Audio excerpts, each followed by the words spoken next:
soal bagaimana pasal 33 Undang-Undang Dasar 1945 betul-betul dikangkangi dan tidak dilaksanakan, ya. Tidak hanya pada masa pemerintahan Orde Baru yang sering kita kritik, tapi rupanya pada masa pemerintahan ini jauh lebih parah kalau kita melihat angkanya. Once again, kalau kita melihat angkanya, ternyata angkanya jauh lebih memprihatinkan hari ini ketimbang di era pemerintahan Orde Baru. Yang barangkali eksploitasinya terbatas pada kerabat istana. Kalau sekarang semua orang bisa bermain. Yang penting dia adalah kerabat istana dan partai politik barangkali, atau punya link dengan kekuasaan partai politik. Itu persoalannya karena oligarki yang bermain dalam proyek-proyek pertambangan itulah yang sebenarnya yang menguasai negara ini, dan itu tidak hanya satu arus tapi banyak pemainnya. Tergantung dari jurusan mana. Apakah Anda dari jurusan istana, dari jurusan partai politik, atau dari jurusan lain.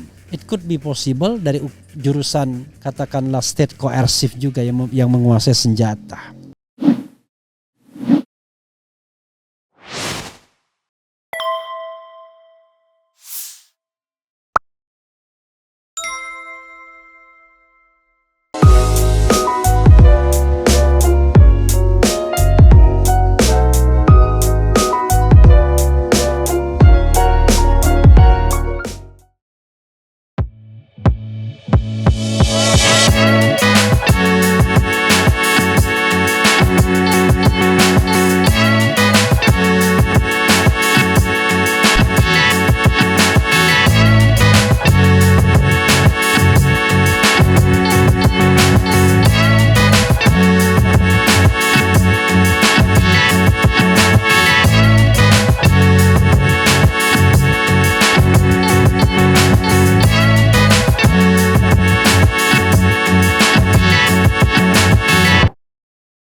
Dia malam hari itu yang menerangkan kenapa bangsa ini nggak bisa bertumbuh berkompetisi dengan bangsa-bangsa lain. Kalau setiap kali kita dengar di media massa ekonomi kita baik, tumbuh segala macam tuh, faktanya ini coba saya kasih data dulu karena ini kan kuliah tuh. Di zaman Pak Harto, harta kita dikuras oleh konglomerat. Tapi yang balik ke negara masih 33%. Pak Harto kasih konsesi-konsesi. Yang balik ke negara 33%. Zaman Pak SBY yang balik tinggal 28%, 25 sampai 28%. Zaman Pak Jokowi tinggal 8%. Itu data primer. Assalamualaikum warahmatullahi wabarakatuh, Sobat RH sekalian. Jumpa lagi kita di channel yang keren ini, keren cadas ya. Sobat RH sekalian, ini ada berita yang menarik soal bagaimana pasal 33 Undang-Undang Dasar 1945 betul-betul dikangkangi dan tidak dilaksanakan, ya. Tidak hanya pada masa pemerintahan Orde Baru yang sering kita kritik, tapi rupanya pada masa pemerintahan ini jauh lebih parah kalau kita melihat angkanya. Once again, kalau kita melihat angkanya, kenapa bisa begitu? Nah, ini kita baca ada pernyataan dari Rocky Gerung soal angka, ya. Kita bacakan dan nanti kita ulas hal-hal yang terkait dengan policy negara soal keberpihakan terhadap rakyat. Soal berapa yang sudah dirampok oleh konglomerat dan berapa yang dikembalikan untuk negara. Ternyata angkanya jauh lebih memprihatinkan hari ini ketimbang di era pemerintahan Orde Baru. Yang barangkali eksploitasinya terbatas pada kerabat istana. Kalau sekarang semua orang bisa bermain. Yang penting dia adalah kerabat istana dan partai politik barangkali, atau punya link dengan kekuasaan partai politik. Ya, sahabat era sekalian, coba kita bacakan komentar Rocky Gerung ini. Rocky Gerung, zaman Pak Harto harta kekayaan kita dikuras oleh konglomerat, tapi yang balik ke negara masih 33%. Zaman Pak SBY yang balik 28%. Zaman Pak Jokowi tinggal 8%. Is it? Ya. Oke, portal islam.id, Pondok Pesantren Al Islah Bondowoso Jawa Timur mengundang Rocky Gerung untuk menjadi pembicara dengan tema merajut ukhuwah dalam keberagaman. Menarik ya. Acara yang berlangsung beberapa waktu yang lalu itu dihadiri kalangan santri yang datang membludak. Dalam salah satu poin, Rocky Gerung menyampaikan kenapa kondisi Indonesia saat ini rakyat makin susah di era hampir 10 tahun Jokowi berkuasa. Rocky mengungkap data primer kekayaan Indonesia yang dikeruk oleh konglomerat oligarki yang kong kali kong dengan penguasa. Di zaman Pak Harto, harta kekayaan kita dikuras oleh konglomerat, tapi yang balik ke negara masih 33%. Pak Harto memang kasih konsesi-konsesi ke konglomerat, tapi yang balik ke negara masih 33%. Zaman Pak SBY yang balik ke negara tinggal 25-28%. Sementara zaman Pak Jokowi yang balik ke negara tinggal 8%. Itu data primer, kata Rocky Gerung. Tadi sudah ya videonya ya? Sudah kita tonton videonya juga. Ya, sahabat era sekalian, ya tentu kita harus bedakan ya antara pendapat dengan disiplin ilmu pengetahuan. Soal angka ini adalah soal yang perlu diverifikasi. Kita tidak tahu angka itu dapatnya dari mana, tetapi barangkali soal angka adalah soal yang ya bisa mengandung perdebatan kalau seandainya ada versi lain. Tapi kalau ini data primer, tentu ini data yang diambil dicukil begitu saja. Nah, sahabat era sekalian, dalam beberapa video yang lalu sebenarnya Refli Harun kan sudah banyak membicarakan ketidakadilan ini. Misalnya wawancara dengan Faisal Basri, 90% keuntungan nikel kita diambil Cina. Kita cuma dapat 10%. Begitu terjadi proses hilirisasi, ya yang untung tetap saja Cina. Karena yang tadinya sebelum hilirisasi mungkin nilainya 10 dan setelah hilirisasi jadi 100, tapi tetap saja 90-nya buat Cina dan 10%-nya buat Indonesia kalau kita pakai logika Faisal Basri. Itu satu hal. Ada juga misalnya mengapa RUU Minerba dituding sebagai perampokan oleh konglomerat tambang. Jadi sobat semuanya, ini juga pernah dimuat di RH Channel. Kenapa? Ini adik junior saya lah di Tarumanagara yang memang mendalami hukum tambang. Dia hukum tata negara tapi hukum pertambangan dan energi dia dalami. Dan salah satu yang membuat ngeri-ngeri sedap itu adalah ketika Undang-Undang Nomor 3 Tahun 2020 tentang mineral dan batu bara itu memberikan kesempatan kepada konglomerat tambang, terutama tambang batu bara, untuk menguasai tambangnya lagi selama 20 tahun. Itu dagingnya. Dan itu nilainya tentu kita bicara tentang mungkin puluhan triliun, mungkin ratusan triliun dari nilai semua tambang tersebut yang notabene dimiliki oleh penguasa-penguasa di sekitar kita. Terutama penguasa istana, you name it. Siapa yang kira-kira memiliki tambang batu bara itu? Ya, ada Bumi Resource, ada Adaro dan lain sebagainya. Coba dicek siapa pemiliknya. Maka kita akan tahu kenapa kemudian negara tidak pro masyarakat menengah, masyarakat bawah, UMKM misalnya. Padahal jelas-jelas kalau seandainya tidak ada perubahan Undang-Undang Nomor 4 Tahun 2009 yang beberapa pasalnya diubah menjadi Undang-Undang Nomor 3 Tahun 2020, maka sesungguhnya tambang-tambang itu kembali kepada negara. Banyak hal yang patut dipertanyakan, misalnya soal Freeport. Penguasaan saham, is it necessary? Dan ternyata setelah saham dikuasai, pemerintah tidak mendapatkan dividen yang sebanyak sebelumnya atau dividennya kurang lebih sama dengan sebelumnya. Ya kalaupun besar mungkin sedikit lebih besar. Tapi jangan lupa dividen itu tidak langsung dinikmati negara tetapi kepada holdingnya, yaitu Main ID dan untuk bayar utang. Bayar utang ketika mengambil saham Freeport. Jadi pertanyaannya adalah apakah kebijakan itu menjadi pintar kita? Nah, itu persoalannya karena oligarki yang bermain dalam proyek-proyek pertambangan itulah yang sebenarnya yang menguasai negara ini, dan itu tidak hanya satu arus tapi banyak pemainnya. Tergantung dari jurusan mana. Apakah Anda dari jurusan istana, dari jurusan partai politik, atau dari jurusan lain. It could be possible dari jurusan katakanlah state coercive juga yang menguasai senjata. Oke, sobat semuanya, itu realitas yang kita harus pahami bahwa bumi, air dan kekayaan alam yang terkandung di dalamnya yang harusnya dikuasai negara, tapi ternyata sekarang dikuasai oleh swasta dan bekerja sama dengan pihak asing, justru menerbangkan, melarikan kekayaan tersebut. Nikel contohnya, 90% keuntungan nikel justru dinikmati oleh China. Dan ketika Presiden Jokowi dipuji karena melakukan hilirisasi terhadap nikel, memang naik nilai penerimaan negaranya, tetapi yang dinikmati Cina persentasenya tetap naik karena dia 90%. Jadi kalau misalnya angka absolutnya naik, ya dia lebih menikmati dari sisi persentase. Itu soalnya kenapa Faisal Basri ngamuk dalam beberapa videonya. Bisa dicek lagi video-video Faisal Basri yang bicara tentang kekayaan alam.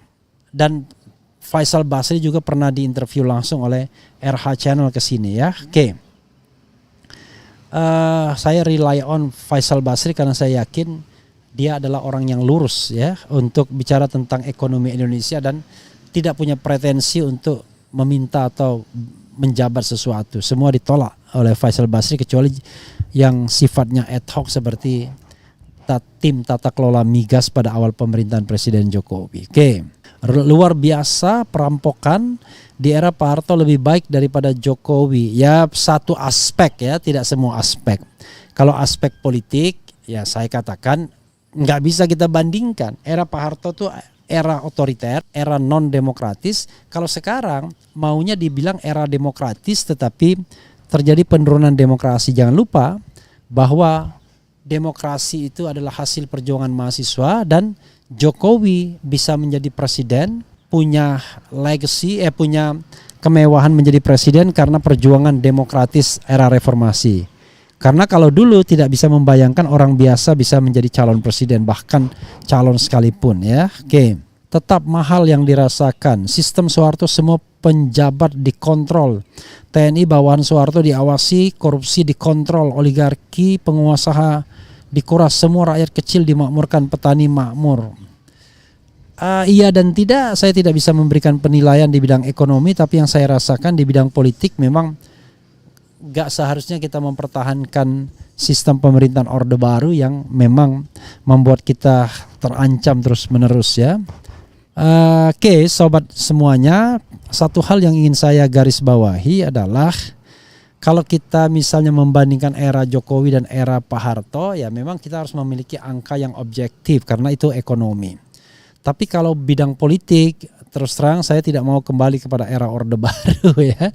Tapi bukan berarti Jokowi membangun demokrasi, no. Justru Jokowi merusak, meregresikan demokrasi yang sudah dibangun oleh para syuhada mahasiswa di Reformasi 98. Dan ketika terbit era reformasi harusnya setiap penguasa itu menjaga dan mengembangkan demokrasi, bukan merusaknya atau memundurkannya.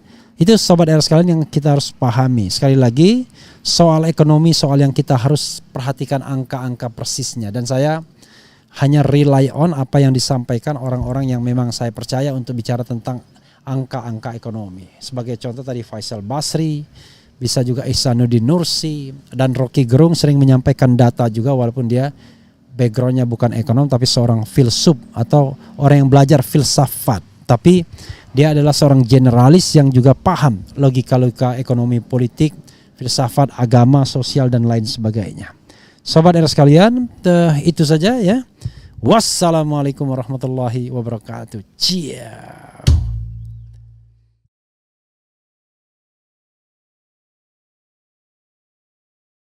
Assalamualaikum warahmatullahi wabarakatuh.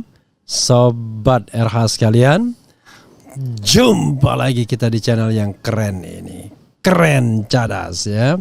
Sobat semuanya, saya akan membahas mengenai ini, menarik ya, polemik antara JK dengan Luhut Binsar Panjaitan soal dominasi tenaga kerja asing terutama Cina di pabrik nikel ya. Dan juga pernah beberapa waktu yang lalu ya Faisal Basri protes besar karena keuntungan mayoritas itu diambil oleh Cina ya Faisal.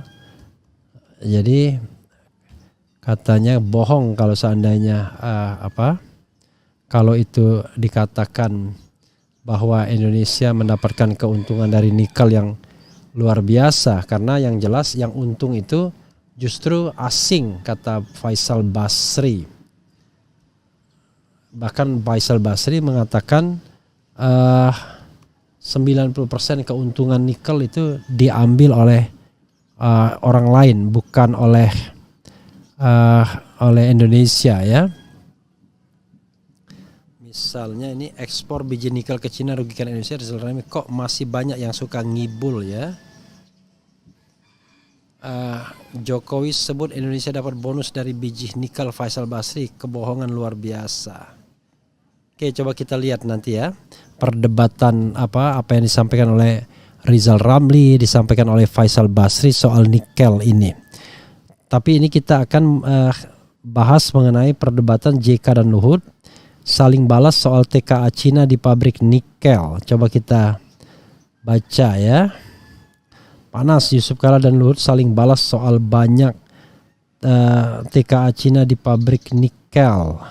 Coba kita bacakan sebagaimana dilansir oleh kumparan.com ya. Jadi kumparan.com. Oke. JK dan Luhut saling balas soal TKA Cina di pabrik nikel. Mantan Wakil Presiden RI Yusuf Kala dan Menko Maritim dan Investasi Luhut Binsar Panjaitan saling lempar tanggapan mengenai industri pengolahan nikel yang masih didominasi oleh tenaga kerja asing TKA asal Cina. Bermula dari JK yang mengkritik proses pengolahan nikel di tanah air. Sebagai negara yang diberkahi tambang nikel, pengolahannya justru didominasi Cina. JK mengatakan dirinya ingin pengembangan teknologi smelter dikuasai oleh anak-anak negeri. Teknologi ke depan kita lakukan tapi tidak dengan otak dari luar, melainkan kemampuan diri sendiri, sambungnya. Lalu Luhut pun membantah soal klaim JK bahwa pekerja di industri nikel di Indonesia dipenuhi orang Cina. Dia berkata memang pada awalnya pekerja Cina mendominasi di awal pekerjaan konstruksi. Namun saat ini hal itu sudah tidak terjadi. Untuk membuktikan hal tersebut, Luhut meminta agar langsung mengecek ke lokasinya.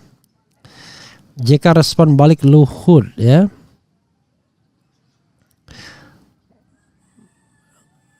Oke, ini ada pernyataannya ya. Indonesia kaya nikel tapi yang kerja semua Cina dari daratan sampai tukang las. Kita bikin smelter, insya Allah tahun depan smelter pertama milik nasional akan beroperasi, kata pria yang akrab dipanggil JK di acara Makan HUT Kala Group di Hotel Kempinski ya. Enggak betul, waktu construction dulu awal tahun 2004 ya. Sekarang sudah banyak orang-orang Indonesia, pergi saja ke sana, kata Luhut saat ditemui dalam acara Demi Indonesia bersama GoTo di Ciputra. JK respon balik Luhut. Pihak JK pun akhirnya merespons kembali bantahan Luhut. Juru bicara JK Hussein Abdullah menyampaikan Kala dan Bukaka akan fokus menyerap ratusan tenaga kerja lokal dalam pembangunan proyek hidro serta smelter. Tenaga kerja lokal memang jadi prioritas Kala dan Bukaka perusahaan, di mana terbukti mereka mampu setelah proyek listrik hidro tersebut beroperasi dan diresmikan penggunaannya oleh Presiden RI Insinyur Joko Widodo 25 Februari 2022, kata Hussein dalam keterangan tertulis.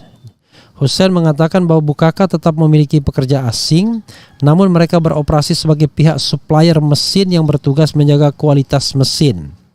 Untuk barisan pekerja kasar, perusahaannya tetap akan memprioritaskan pekerja dalam negeri. Hussein juga menegaskan komitmen JK untuk merekrut tenaga lokal yang membedakan dengan pabrik nikel di Morowali yang dinilai masih dipenuhi TKA asing. Pihak JK menyayangkan dominasi TKA Cina di industri tersebut. Hampir semua pekerja konstruksi pabrik termasuk tukang las didatangkan dari Cina, dan itu diakui sendiri oleh pihak Pak Luhut bahwa pembangunan sejak tahun 2014 seperti itu. Wah, berarti sejak Jokowi berkuasa ya. Kalau kondisi sekarang harus diakui sudah beda karena tahap operasional tentunya pekerja kasar tidak dibutuhkan lagi lanjutnya. Salah satu bisnis yang JK miliki di Kala Group yaitu ekosistem baterai kendaraan listrik atau electric vehicle.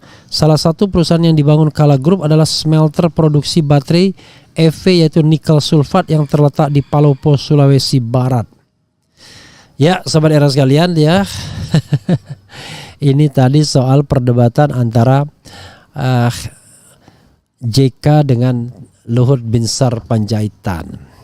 Ya, persoalannya adalah kalau kita bicara tentang pabrik nikel ya,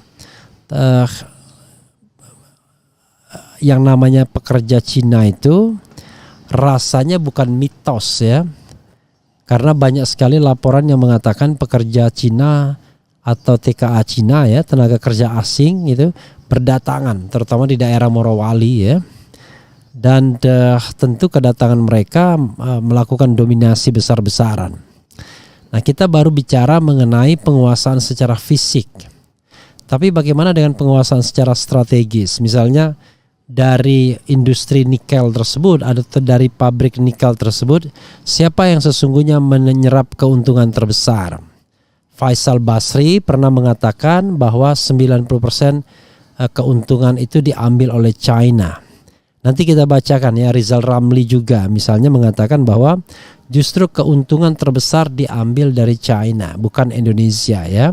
Karena itu kita harus aware dalam konteks ini bahwa tidak hanya penguasaan tenaga kerja asingnya ya yang memang menurut saya menggelisahkan dan juga katakanlah memunculkan persoalan, karena tentu kita sendiri kan membutuhkan pekerjaan, dan iya memang semua pekerjaan itu sampai tukang las itu harus didatangkan dari China.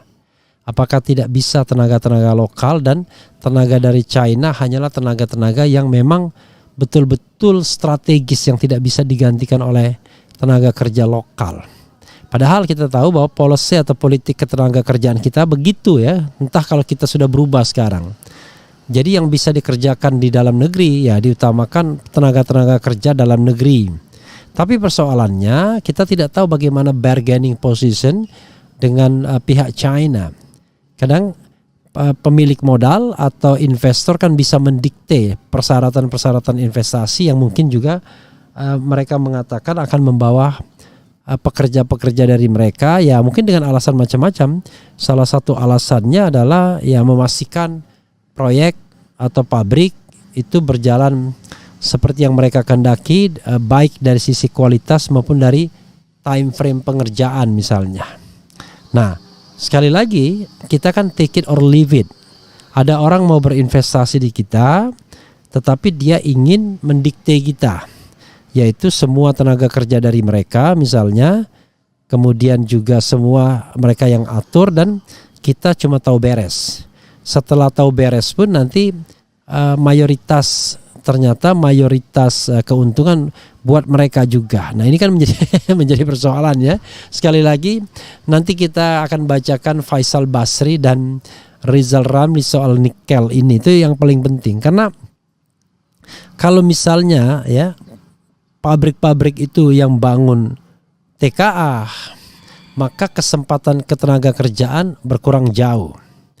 Setelah tahap konstruksi selesai, tinggal tahap operasional yang pasti tidak membutuhkan pekerja lebih banyak, tetap didominasi Cina misalnya.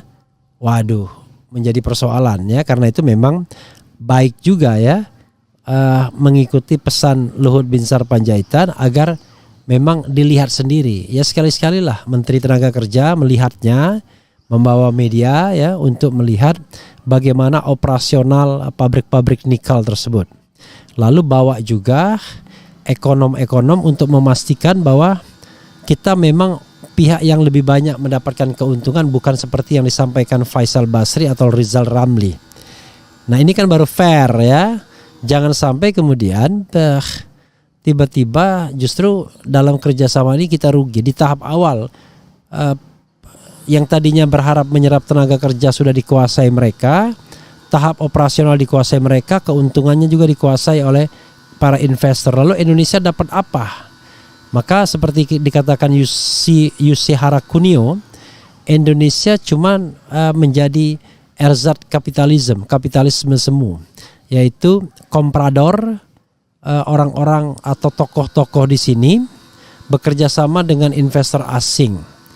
Mungkin mayoritas keuntungan buat investor asing, buat negara asing, tetapi elit-elit lokal, tokoh-tokoh lokal itu kan tetap mendapatkan bagian yang kalau dirupiahkan secara konkret ya besar juga. Nah, kalau di sini kita bicara tentang soal nasionalisme ya, siapa yang sesungguhnya nasionalis, siapa yang sesungguhnya berkhianat. Karena kalau misalnya kekayaan alam yang terkandung di dalamnya itu dikeruk mayoritas keuntungannya buat negara asing dan keuntungan kecil diambil oleh komprador atau elit-elit lokal di sini, maka betul-betul bertentangan dengan pasal 33 ya. Bumi, air dan kekayaan alam yang terkandung di dalamnya dikuasai negara dan digunakan sebesar-besarnya untuk kemakmuran rakyat. Nah, itu yang jadi persoalannya sobat daerah sekalian, apakah betul ini digunakan untuk sebesar-besarnya kemakmuran rakyat ataukah digunakan sebesar-besarnya untuk kemakmuran konglomerat, ya kan? Dan atau aparat. Oh, berat sekali ya. Jadi bukan rakyat tapi konglomerat dan aparat. Ini harus kita betul-betul pastikan ya, dan yang memastikan tentu proses yang pengecekan yang transparan dan akuntabel.